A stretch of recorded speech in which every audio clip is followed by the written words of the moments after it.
վաճառքի նորքին, եկեք տեսնենք, թե ինչպես է անցնում իրենց հերթական ժողովը։ Բարև ձեզ, մենք ուղիղ եթերում ենք։ Ներկայացնում ենք ձեզ վաճառքի ղեկավարին, պարոն Եղիազարյանին, ինչպես է անցնում։ Ժողովը անցնում է ոնց նախատեսել ենք, շատ պրոդուկտիվ։ Ցուցանիշների մասին կիմանաք հետագայում։ Ես Լինան եմ, այսօր սովորեցի պանելների մասին, ավելի մանրամասն ինֆորմացիան։ Սարքուրն եմ,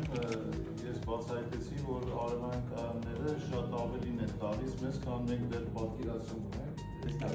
այսօր սովորեցինք, թե ինչպես կարելի է լուծել հաճախորդների խնդիրները։ Շատ լավ, ձեզ պրոդուկտիվ աշխատանքային ժամեր եմ ցանկանում, լավ եղեք, ձեզ նորից կհանդիպենք։ Արևի մարդիկ լուսավորիր քո վաղն այսօր